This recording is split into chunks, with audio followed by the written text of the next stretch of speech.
Video के description में pin comment के अंदर एंजल वन की जो ऑफिशियल एप्लीकेशन है इसका जो लिंक है दे रखा, जहां से आप डायरेक्टली प्ले स्टोर पे आ जाओगे। इस एप्लीकेशन को डाउनलोड कर लेना है। एप्लीकेशन को फर्स्ट टाइम आप ओपन करोगे तो आप सभी के सामने कुछ इस तरीके का इंटरफेस आएगा, जहां पर आप सभी से आपका जो मोबाइल नंबर है मांगा जाएगा। तो आपको अपना नंबर दर्ज करना है। इसी के सामने एक रेफरल कोड का ऑप्शन दिखेगा। तो इन केस यहाँ पर रेफरल कोड पहले से नहीं है तो आपको यहाँ पर स्क्रीन पर मैंने दिखा रखा, इसे दर्ज करना है और कंटिन्यू के ऑप्शन पे क्लिक करना है। तो जैसे हमने कंटिन्यू के ऑप्शन पे क्लिक किया है, अब यहाँ पर हमें नेम दर्ज करने के लिए बोला जाएगा। तो जो भी नेम आपके आधार कार्ड पर, पैन कार्ड पर है, सेम वैसे आपको दर्ज करना है और कंटिन्यू के ऑप्शन पे क्लिक करना है। अब इसके बाद में अगली बारी आएगी जहां पर आपको अपना जो ईमेल वेरिफिकेशन है वो भी करना है, जिसमें कि आप चाहो तो गूगल साइन इन का इस्तेमाल कर सकते हो। अगर आपकी जो ईमेल आईडी है, इसी फोन के अंदर जीमेल आईडी आप लॉगिन है, तो यहाँ पर इस ऑप्शन पे क्लिक कर सकते हो। या फिर अगर आपको कोई डिफरेंट ईमेल आईडी एंटर करना है जो यहाँ पर लॉगिन नहीं, तो मैनुअली का भी ऑप्शन मिलता है। आप यूज अदर ईमेल आईडी के ऑप्शन पे क्लिक करोगे और जो भी मेल आईडी आप देना चाहते हो कम्युनिकेशन के लिए वो आप यहाँ पर दर्ज करना है और नेक्स्ट की टैब पे क्लिक करना है। तो जिस तरीके से आपने मोबाइल नंबर वेरीफाई किया था, उसी तरीके से आपकी ईमेल आईडी पर भी एक ओटीपी आएगा, एक कोड आएगा, वो आपको यहाँ पर दर्ज करना है और नेक्स्ट की टैब पे क्लिक करना है। अब बारी आएगी केवाईसी की। सबसे पहले तो आपको अपना जो पैन नंबर है वो यहाँ पर दर्ज करना है और प्रोसीड टू डिजी लॉकर के ऑप्शन पे क्लिक करना है। अगला जो पेज आएगा जहां पर आपको अपना जो आधार नंबर है 12 डिजिट का, वो आपको यहाँ पर एंटर करना है और नेक्स्ट की टैब पे क्लिक करना है। तो अब आपके आधार कार्ड से जो भी आपका मोबाइल नंबर लिंक होगा उस पर भी वेरिफिकेशन के लिए ओटीपी आएगा, दर्ज करेंगे और सबमिट के ऑप्शन पे क्लिक करेंगे। अब सबमिट करने के बाद में एक 6 डिजिट का सिक्योरिटी पिन यहाँ पर दर्ज करने का ऑप्शन आएगा। ये जो सिक्योरिटी पिन है, अगर आपने इससे पहले कभी भी डिजी लॉकर एप्लीकेशन यूज किया है तो उसका जो भी आपने पिन बनाया होगा वो आपको दर्ज करना है। इन केस आप भूल चुके हो, काफी दिन हो चुके हैं, आपको याद नहीं है, तो यहाँ पर फॉरगेट माय पिन का ऑप्शन मिलता है, इस पर क्लिक करोगे। यहाँ पर आपको अपनी जो डेट ऑफ बर्थ है, डेट, मंथ और ईयर दर्ज करना है और यहाँ पर आप अपनी मर्जी का जो नया पिन कोड है वो आप सेट कर पाओगे और इसके बाद में आपको यहाँ पर डन के ऑप्शन पे क्लिक करना है। अब जैसे हमने इतना किया है तो यहाँ पर डिजी लॉकर के अंदर हमें एक्सेस हो चुके हैं, जहाँ पर डिजिटल तरीके से जो डॉक्यूमेंट है वो हमें साझा करना है, जिसमें कि आधार कार्ड यहाँ पर जरूरी है शेयर करना। इस ऑप्शन पे हम क्लिक करेंगे। पर्पस क्या है, किस वजह से हम शेयर कर रहे हैं, तो केवाईसी हम कर रहे हैं, तो नो योर कस्टमर ये वाला जो ऑप्शन है हम सेलेक्ट करेंगे और यहाँ पर हम अलाउ के ऑप्शन पे क्लिक करेंगे और कंटिन्यू के ऑप्शन पे क्लिक करेंगे। तो यहाँ पर हमारा जो आधार का जो डेटा है वो डिजिटल तरीके से गवर्नमेंट के पोर्टल से एंजल वन जो एप्लीकेशन है उसके अंदर फेच होकर के आ जाएगा। केवाईसी प्रोसेस कंप्लीटेड, कुछ इस तरीके का मैसेज आएगा। अब इसके बाद में अगला स्टेप आता है जहां पर आप सभी को अपना जो बैंक अकाउंट नंबर है, जो भी आप इस डीमेट अकाउंट के साथ में जोड़ना चाहते हो, उसका जो अकाउंट नंबर है वो यहाँ पर आपको एंटर करना है और इसी के साथ में बैंक का जो आईएफएससी कोड होता है वो भी यहाँ पर दर्ज करना है। हालांकि आईएफएससी कोड अगर आपको नहीं पता है, वैसे तो आपके पासबुक पर अगर आप देखोगे, चेकबुक पर अगर आप देखोगे तो उस पर प्रिंटेड मिल जाएगा। नहीं मिलता है, डोंट नो आईएफएससी कोड के ऑप्शन पे क्लिक करके निकाल सकते हो। हमने अपने बैंक का जो आईएफएससी कोड है वो दर्ज किया है और इसके बाद में कंटिन्यू के ऑप्शन पे क्लिक करेंगे तो बैंक अकाउंट की जो डिटेल है वो यहाँ पर जुड़ चुका है। अब बारी आती है सेल्फी वेरिफिकेशन की। ओपन कैमरा के ऑप्शन पे क्लिक करना है। अब यहाँ पर एक सर्कल आएगा जिसके अंदर आपको अपना जो चेहरा है कुछ इस तरीके से रखना है और कोई सनग्लासेस या फिर फेस मास्क आपने ना वेयर कर रखा हो और इसके बाद में आपको अपनी जो आंखें हैं यहाँ पर एक दो बार ब्लिंक करना है और कैप्चर के ऑप्शन पे क्लिक करना है। तो इस तरीके से फोटो हमारी कैप्चर हो चुकी है और सबमिट के ऑप्शन पे क्लिक करना है। अब इसके बाद में अगला स्टेप आता है जहाँ पर सिग्नेचर आपको यहाँ पर करना है और ये काम डिजिटल तरीके से सारी चीजें आज की डेट में हो जाती है, पहले फिजिकली आपको अपलोड करने की जरूरत होती थी। तो यहाँ पर ड्रॉ योर सिग्नेचर के ऑप्शन पे क्लिक करना है। अब जैसे आप पेन से सिग्नेचर करते हो वैसे ही आप अपने जो सिग्नेचर है अपनी उंगली से यहाँ पर कुछ इस तरीके से ड्रॉ करके करना है। हो सकता है आप पहली बार कर रहे हो तो उतना परफेक्ट ना आए, तो यहाँ पर रीटेक ले सकते हो। इरेज ऑल का ऑप्शन मिलता है, तो इरेज करके दोबारा से आप ट्राई कर सकते हो। जब बेस्ट सिग्नेचर आ जाए तब आपको यहाँ पर सबमिट के ऑप्शन पे क्लिक करना है। तो नेक्स्ट स्टेप आता है जहाँ पर फ्यूचर एंड ऑप्शन की जो सर्विसेज हैं उनको इनेबल करने के यहाँ पर बोला जाता है। अगर आप एफएनओ सर्विस यूज नहीं करना चाहते हो तो आप इसकी भी कर सकते हो। हालांकि अभी में ये जो सर्विसेज हैं फ्री के अंदर एक्टिवेट हो जाएंगे पूरी तरीके से। डीमेट अकाउंट के अंदर, ट्रेडिंग अकाउंट के अंदर जो भी सर्विसेज होना चाहिए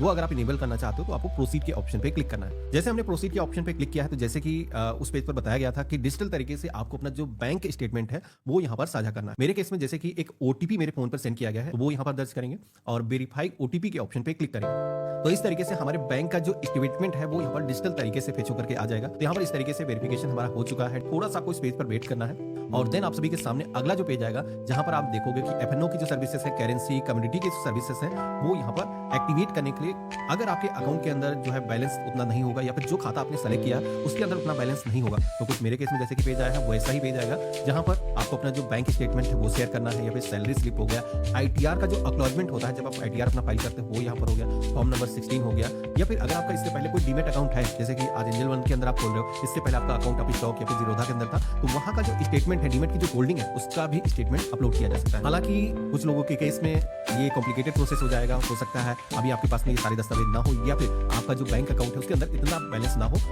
तो आप उस केस में चाहो तो डू इट लेटर कर सकते हो, यानी कि एफएनओ की जो सर्विसेज हैं, कम्युनिटी की जो सर्विसेज हैं, वो हम कभी बाद में भी एक्टिवेट कर सकते हैं। तो हम इस ऑप्शन पे क्लिक कर देंगे। इसके बाद में अगला स्टेप जो आएगा, जहां पर आप सभी से आपकी जो एनुअल इनकम है, जो सालाना कमाई है, वो यहाँ पर पूछी जाएगी, जिसमें भी कई सारे स्लैब दिए गए हैं, जैसे कि आपकी जो सालाना कमाई है 1 लाख रुपए साल की है, 1 से 3 लाख रुपए, 3 से 5 लाख रुपए, 5 से 10 लाख रुपए, जिस भी स्लैब के अंदर आते हो, यहाँ पर आपको सेलेक्ट कर लेना है। इसके बाद में अगला स्टेप आता है, जहां पर पूछा जाता है आपके एम्प्लॉयमेंट के बारे में। आप गवर्नमेंट सेक्टर के एम्प्लॉय हो या फिर प्राइवेट सेक्टर के बिजनेस करते हो या फिर किसी अदर कैटेगरी के अंदर आते हो, तो यहाँ पर कोई हाउस वाइफ है, स्टूडेंट है, वो भी यहाँ पर अपना जो डीमैट अकाउंट है, ट्रेडिंग अकाउंट है, वो ओपन कर सकता है। इसके बाद में बारी आती है ब्रोकरेज प्लान की, जिसमें कि आई ट्रेड प्रो ये जो प्लान है यहाँ पर सिलेक्टेड है। इस ऑप्शन पे अगर आप क्लिक करोगे तो आई ट्रेड प्रो जो प्लान है, इसके अंदर क्या आपको बेनिफिट मिलेंगे वो यहाँ पर दिखाया गया है। सबसे मेजर बेनिफिट यहाँ पर आपको ये मिल जाता है कि इसके अंदर डीपी जो एमसी चार्जेस हैं, वो यहाँ पर अगले 10 साल के लिए कोई भी नहीं लगेंगे। इसी के साथ में फ्यूचर एंड ऑप्शन के अंदर 30 रुपए लगेंगे। करेंसी कमोडिटी के अंदर पर ऑर्डर कितना लगेगा, 30 रुपए हो गया। एमटीएफ की जो सर्विस है, वो अगर आप यूज करते हो तो इसके अंदर 12.99% का जो इंटरेस्ट है वो लगेगा। वन टाइम फीस यहाँ पर लगेगी 299 रुपीज की 10 साल आगे बिना कोई चार्जेस के इसको यूज करने की। बाकी ब्रोकरेज तो लगेगी जो भी आप ऑर्डर लगाओगे, जो एनुअल चार्जेस लगते हैं वो यहाँ पर नहीं लगेंगे। तो ये प्लान काफी आज के टाइम में ट्रेंडिंग है, हम इसे सेलेक्ट करेंगे। हालांकि अगर आपको डिफरेंट प्लान सेलेक्ट करना चाहो तो बाद में भी आप चेंज कर सकते हो। इसके अलावा फंड स्टेटमेंट फ्रीक्वेंसी का एक ऑप्शन मिलता है, जहां पर 90 डेज पहले से सेलेक्ट है। ये जो ऑप्शन है, इस पे अगर आप टैप करोगे तो यहाँ पर 3 तरीके के ऑप्शन आएंगे, जिसमें कि यहाँ पर आप सभी का जो भी ट्रेडिंग करोगे इस ट्रेडिंग अकाउंट के अंदर, इन केस आपका कोई भी ऐसा अमाउंट बचता है जो भी यूज नहीं हो पाता है, तो यहाँ पर आप 90 डेज अगर सेट कर दोगे तो हर क्वार्टर के अंदर अगर आपका कोई भी ऐसा फंड है जो यूज नहीं हुआ है, तो आपके सेविंग अकाउंट के अंदर रिवर्स हो जाएगा। इसी के साथ में 30 डेज अगर आप सेलेक्ट करते हो, 30 दिन के अंदर कोई बैलेंस आपका बनता है जो आपने यूज नहीं किया, ट्रेडिंग नहीं किया, तो वो जो पैसा है आपके सेविंग अकाउंट के अंदर वापस हो जाएगा। इसी के साथ में तीसरा ऑप्शन है बिल टू बिल। तो यहाँ पर जो भी आपको पसंद आता है, मैं 90 डेज सेलेक्ट कर लेता हूँ। इसके बाद में हम कंटिन्यू के ऑप्शन पे क्लिक करेंगे। अब यहाँ पर मेल फीमेल जो भी जेंडर है सेलेक्ट करना है, मैरिटल जो भी स्टेटस है यहाँ पर आपको सिलेक्शन करना है, फादर का जो नेम है यहाँ पर आपको दर्ज करना है और कंटिन्यू के ऑप्शन पे क्लिक करना है। अब इसके बाद में हमारे सामने एक पॉपअप आएगा, जहां पर इस डीमेट अकाउंट के साथ में एक नॉमिनी का जो नेम है वो भी यहाँ पर ऐड करने के लिए बोला जाएगा, जो कि आज की डेट में काफी जरूरी है। एंजल वन ने अभी एक नई फीचर लाया है, जिसके अंदर एक साथ के अंदर 3 नॉमिनी आप जोड़ सकते हो। तो अगर आप स्प्लिट करना चाहो, पहले से आप शेयर डिवाइड करना चाहो कि जैसे कि मेरा जो फंड है 2 लोगों में डिवाइड हो जाए, 50% मम्मी को मिल जाए, 50% हमारी वाइफ को मिल जाए, तो इस तरीके से 2 नॉमिनी भी यहाँ पर ऐड कर सकते हो। हालांकि नॉमिनी की जो सर्विस है ऑप्शनल है, आप कभी भी बाद में भी ऐड कर सकते हो।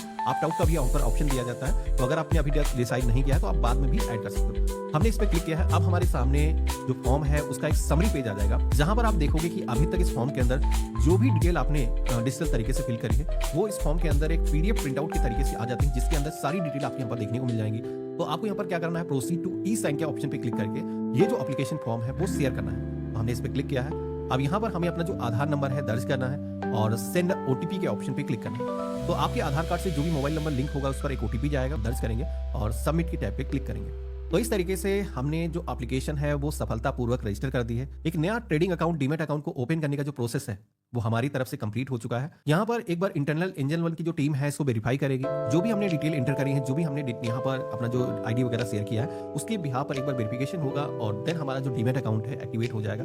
इस प्रोसेस के अंदर वैसे तो एंजल वन की तरफ से कहा जाता है 1 वर्किंग डेज लगता है, लेकिन मैंने एक चीज फील किया है, अगर सुबह 10 बजे से लेकर के 6 बजे के बीच में अगर आप अपना अकाउंट ओपन करते हो तो मोस्टली जो अकाउंट है सेम डे ही एक्टिवेट हो जाते हैं। तो यहाँ पर ट्रैक एप्लीकेशन स्टेटस का ऑप्शन मिलेगा, जिस पे क्लिक करके वर्तमान आपका जो स्टेटस है आप यहाँ पर जान सकते हो। जैसे हमारा जो अकाउंट है एक्टिवेट होगा तो इसी एप्लीकेशन के अंदर दोबारा से हम कभी भी आकर के अपना जो अकाउंट है उसको लॉगिन करके एक्सेस कर सकते हैं, हम यहाँ पर ट्रेडिंग कर सकते हैं। तो यहाँ पर उसी तरीके से अपना मोबाइल नंबर दर्ज करना है, नेक्स्ट करना है। और पहले यहाँ पर जैसे कि अकाउंट को ओपन करने का प्रोसेस आ रहा था, अभी आप देखोगे कि अकाउंट हमारा ओपन हो चुका है। यहाँ पर एक पिन सेट करने के लिए बोला जाएगा, पिन यहाँ पर आपको दर्ज करना है। तो इस तरीके से आप देखोगे हमारा जो डीमैट अकाउंट है वो सफलतापूर्वक एक्टिवेट हो चुका है। अब हमें कोई भी शेयर्स बाय करने हैं, यहाँ पर हम शेयर्स को बाय कर सकते हैं। एफएनओ के अंदर ट्रेडिंग करना है या फिर हमें म्यूचुअल फंड के अंदर इन्वेस्ट करना है, एसआईपी करना है, तो इस तरीके के सारे ही ऑप्शन मिल जाते हैं। आप किसी भी सेक्टर के अंदर कोई भी यहाँ पर ऑर्डर